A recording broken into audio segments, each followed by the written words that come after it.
السلام عليكم ورحمة الله وبركاته.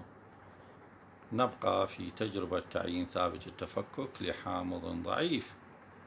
سوف نأخذ تطبيق نظري آخر على هذه التجربة.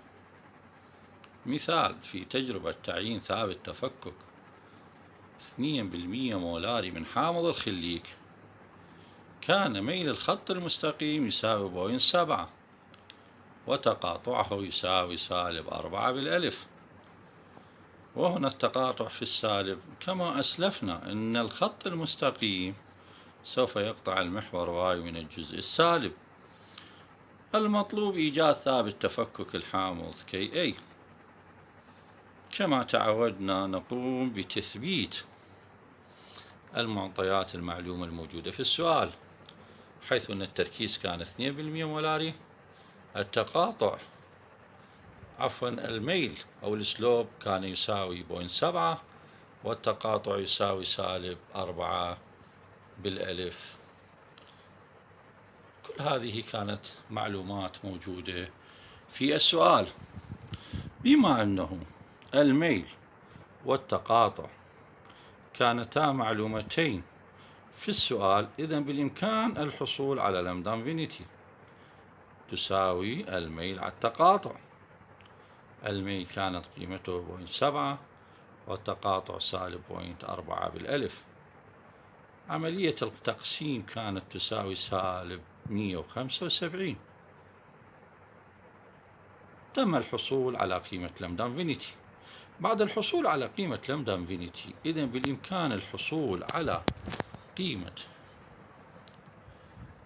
ثابت التفكك من خلال قانون الميل، حيث إن قيمة الميل معلومة، لمدا انفينيتي وجدت، Ka هي المطلوب، إذن قانون الميل يكفي لإيجاد قيمة Ka.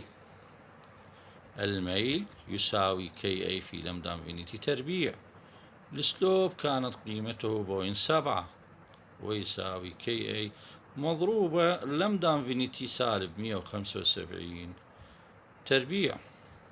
الآن نجد قيمة -175 تربيع، أي تضرب هذه القيمة في نفسها مرتين، فأصبحت 0.7 تساوي Ka مضروبة 30,625.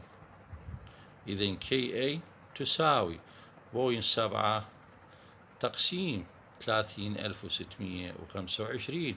كان الناتج يساوي 228 بالعشر ملايين، ويمكن تحويلها لهذا، يمكن تحويلها إلى الشكل 2.28 في 10 أس -5. كلا الحالتين هي صحيحة.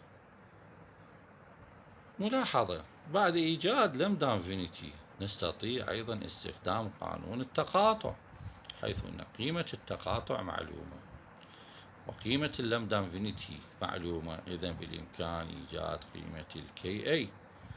إذن استخدام التقاطع في هذا الحالة، قانون التقاطع أو قانون السلوب، فكلا القانونين بالإمكان الحصول من خلالهما على قيمة Ka.